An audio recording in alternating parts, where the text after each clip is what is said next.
I have a few idiosyncrasies in the way I speak. Regulars around here might have picked up on it from time to time. Some are more subtle than others, some are more invasive, and some are genuine hindrances and frustrations in my attempts to communicate. One is even a genuine speech impediment by medical standards. In fact, a couple of them are, I suppose. And two of these peculiarities in particular have been constant issues for my work as a content creator, and most of them trace back to being symptoms or traits of me being in possession of a lovely, glorious, mighty autistic brain. I am literally wired up differently.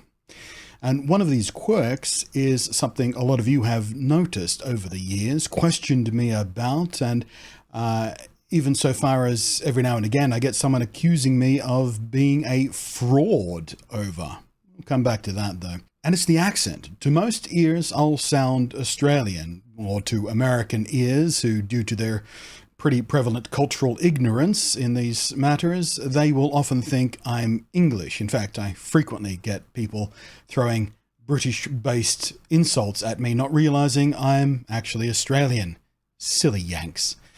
But to people more familiar with how an average Aussie sounds, they'll hear a North American twang here and there, most often in my hard R's. It's called rhoticity in the parlance of language nerds, but I'll come back to that in a minute or two. The biggest of my practical issues when it comes to my speech is my stammer. Not a huge issue here on YouTube, where between much of my content being at least semi-scripted, or at least working from notes and whatnot, or having otherwise prepared or made an intention about what I was going to say, and of course the fact that I can easily edit out anything disruptive means it's a non-issue outside of the annoyance of having to do a retake if it kicks in and if I flub a line because of it. But on my live streams over on Twitch, it's a much larger and more frequent issue. Because over there, I'm of course working without a script or even notes. I'm multitasking, I'm speaking while playing a game while also reading and responding to chat, and it's a tricky juggling act for a brain like mine, or even most people's regular brains really, but in particular with brains like mine, where we process sensory input and thought quite a bit differently than a neurotypical brain does. It can be a bit of a struggle for some of us. But usually it goes fine. I've had years of practice at it. However, I am quite prone to falling into a stammer live on stream. A stutter or a stammer are not uncommon in autistic people, especially when we're under stress, especially emotional, or facing unexpected and unwelcome changes, or even just especially tired or cranky or whatever.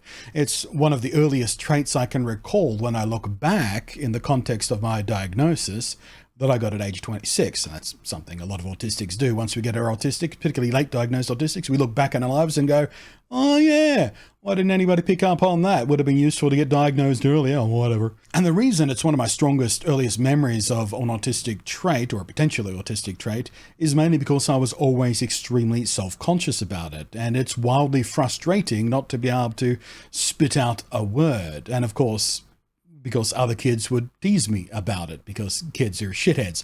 And I had several months of speech therapy through primary school due to it to try and correct it. And I really hated that. The speech therapist was a condescending twat who spoke down to me constantly, and I really resented them about that.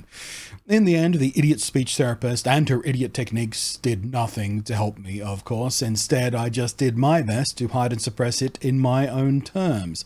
Sick as I was of it calling unwanted attention to me, I just wanted to fly under the radar, or indeed triggering other kids to mock me. And my efforts to suppress it mostly took the form of simply not speaking much. I don't really remember how chatty I was, or may have been in my youngest days, but I do remember being told constantly throughout my later school years into early adulthood that I was always so quiet. Why are you always so quiet, Nate? See, it turns out there is an exact correct amount of talking neurotypical people expect from other people around them. Otherwise, you make them uncomfortable. They have this concept of an uncomfortable silence, which is a concept I have never understood because I have never once found silence or sitting in a group of people to be uncomfortable even in the slightest. They seem to have a need for constant chatter and back and forth for some reason that I legitimately don't understand why they need that to feel comfortable while sitting with other people. They, of course, never have the empathy to notice that in pointing out how quiet I'm being, it's them making me uncomfortable. That shit is always a one-way street for neurotypicals, of course. They expect everyone to conform to their expectations and make no concession of their own behaviours for the sake of others. We are instead expected to concede our behaviours in favour of their comfort. Ask any autistic person about this phenomenon, I'm betting every one of them will have experiences that equate to mine on this score, or at least on some scale.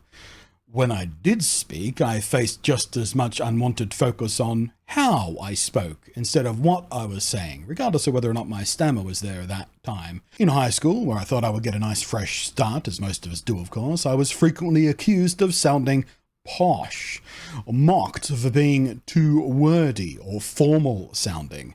My precise pronunciation bizarrely annoyed people. My elocution distracted them. I was often teased about being a walking thesaurus, or that I was just trying to act smart because I would use less common or multisyllabic words.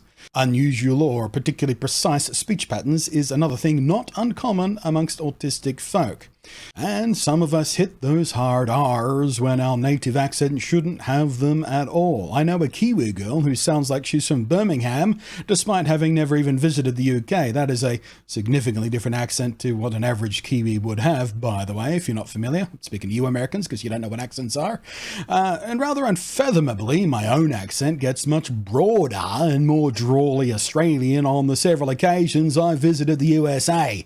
I don't know why, but it happens. And I hear my own voice in an accent I don't have here when I'm actually in Australia. Annoyingly, this weird aspect of the lived autistic experience, our use of language and how we can often have unexpected drifts in what should be our native accent, is actually not very well researched. And in the absence of careful and ethical scientific research, what we have is simply shared observations amongst autistic people and the assumptions of those who work with us or around us. And because our lived experiences differ from others, with our brains literally wired up differently than a common person's, we are frequently, and I mean frequently, misunderstood. I struggle to remember a single day passing by, at least the ones where I bother to interact with other people to any extent, because there are many days where I just don't, because who needs that hassle, where someone didn't misinterpret what I was saying or imagined I was secretly saying something else in a hidden, in-between-the-lines coded way, or, and this is especially frequent in text-based communications, utterly imagining my tone or intent to be hostile or rude. And I'm honestly so goddamn sick of it.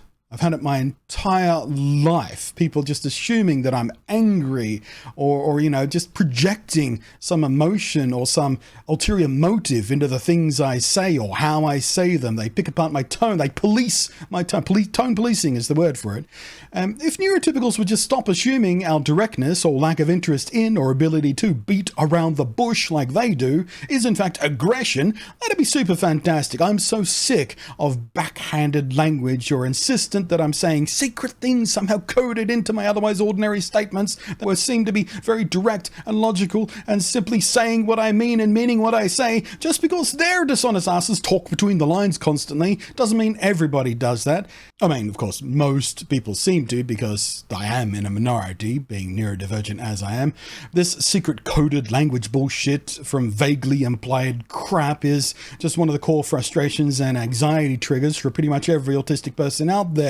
So, I think, and again, this is what I think, it's not related to any research because there is precious little research to do with this, or at least research done in an ethical and constructive way without heavy bias from the medical industry, because, oh my god, the bias in the medical industry when it comes to autistic research is a whole nother thing.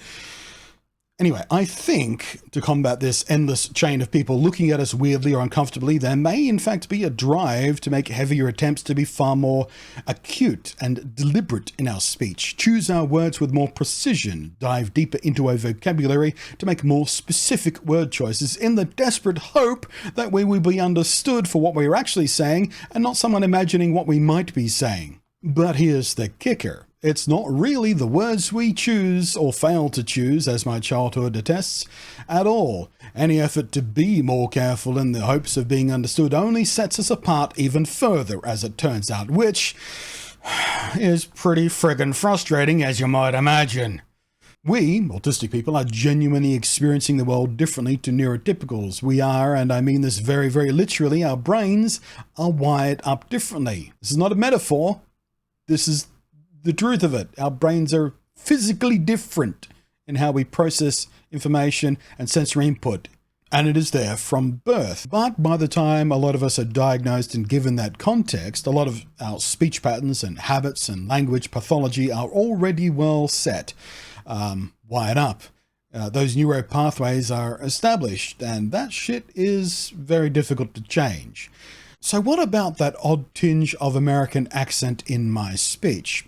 For a very long time when people questioned it, and again, it's something I've had for almost as long as I can remember, I just told them it's a bad habit for me and my mates in high school spending too much time quoting movies to one another. And that is the truth. Me and my mates did spend a lot of time quoting movies to each other, and it's something I do with my mates to this day. But at the very least, offering them that explanation stopped any further inquiry, so we could just move on with whatever the conversation was. But, which also might not be too far from what I suspect is the full truth of it. I, again, like many autistic folk, find social experiences difficult for many reasons. I spent more time alone as a kid than most kids might, even for a Gen X kid like me, a latchkey kid as we were called. Very happily, very comfortably in my room alone, quite content in my own company actually, and with less exposure through social experience, the largest volume of hearing other people interact through speech was, for me, from media. And quite a lot of that was, of course, American TV and movies, because those guys make quite a lot of it, and quite a lot of it gets imported here. Which brings us to one more common trait in some autistic people: echolalia, which means we might repeat others' words or sentences, the people around us, or media. It can be immediate echolalia, which should be self-explanatory, or delayed echolalia, where something is repeated later on, often without communicative intent or even context. There's also mitigated echolalia, which in some words are just changed. I tend to exhibit delayed echolalia, repeating lines from TV and movies, or sometimes stuff people have said to me, sometimes in contextual references, sometimes just out of nowhere. Somewhere among all of this, frequent and high volume exposure to American voices, against the diminished social experience among fellow Australians in my formative years, and the echolalia, I guess my brain just locked in on a few un-Australian sounds, like the rhotic R, the hard R, especially near the end of words like hard. This odd little quirk has a few times spurred some especially weird people here on YouTube to make a claim that my Australian accent is indeed fake and I put it on for attention or to set me apart or something, which is a truly bizarre thing to say to a stranger online, but whatever, internet's got to internet and there are some really big weirdos out there. You might also hear a regular prosody in my speech, which is the emphasizing or stressing of syllables in irregular ways. Sometimes that is unintentional, sometimes I do it because it is fun for comedic effect. That right there would be an example of an involuntary one. When I said the word effect right there, for some reason I really crisped over the C and the D at the end. Effect. I promise you that time it wasn't intentional, although the way I pronounced comedic was. And when I'm off script, you might also hear me mazing. And next to the stammer, this one annoys me the most because it interferes. So mazing is a term speech nerds use to describe a disruption. The speaker might stop unexpectedly in the middle of a sentence, as if they've forgotten what they're about to say or trying to think what they want to say next. Or they might start over again from the beginning of the sentence or repeat slightly or rephrase or revise something. And this shit can really bugger up the clarity of speech. I hear myself do it very often on streams when answering chat questions. I'll repeat myself, I'll slightly rephrase it, I'll answer the question 2 or 3 times in 2 or 3 slightly different ways, in a seeming effort to make sure I'm understood, I suppose. I can't help it. It's not something I'm choosing to do. It's not, oh, I need to re-say that because I might have been less than precise in the first way I explained it. It just keeps pouring out of me. And even when I notice it happening, it is hard to stop myself from doing it. Same thing goes for when I get disrupted mid-sentence. It's almost like a stammer, except instead of being unable to finish a word properly, for some reason I can't start the next word. It is very annoying for me, and I'm sure more than slightly distracting for the listener. I get very frustrated by it, and the more frustrated by it I get, of course, the more anxious about it I get, and it often gets worse because of that. This weird accent and other speech idiosyncrasies is shit. It's not something I've been eager to address. Even with the more open approach I've had over the last 2 or 3 years or so in speaking more openly about my autism, and it's mainly because I fear anyone who knows the stuff might start spending more time listening out for all the quirks in my speech patterns, or when they hear it, they'll get distracting. Oh, that's Echolalia kicking in, or there's the Stammer, he must be having a bad day. And, it might distract them because they'll be listening out for all the quirks in my speech patterns and be spending more time concentrating on that than actually listening to the meaning and intent of my words. And again, I have a hard enough time being understood a lot of the time. And under the best circumstances, I don't want people distracted listening out for this stuff as well, which is why I don't want to speak about this. But I had an experience recently with someone else and who was suffering under the same thing. I thought, you know what, I'm going to put this out there. Maybe it'll help spread some more understanding. I might be shooting myself in the foot. I don't know. But as you may imagine, for someone who just spent more than a few minutes agonizing over how misunderstood, there's the stammer, misunderstood they felt all of their damn life and how goddamn miserable that feels, it is a pretty large concern. I got through most of this script without the stammer falling in. I was going to force, a fake stammer at some point just to try and demonstrate that for you, but I decided against that because when you try and fake it, it doesn't sound real in a lot of ways. And right now, coming to the end of this speech, I'm feeling quite exhausted by forcing the presentation mode that I use for these. Again, the way I speak is a presentation mode a lot of the time in some of these videos to make myself easier to listen to for a lot of you folks out there. And now that I'm at the end of the quite long script, I'm feeling quite exhausted by it because again, I'm coming out of a depressive episode, which means I have precious little energy to spare anyway. And here comes the stammer to screw me up at the end, which I suppose is a good thing. Live demonstration of it. I don't know.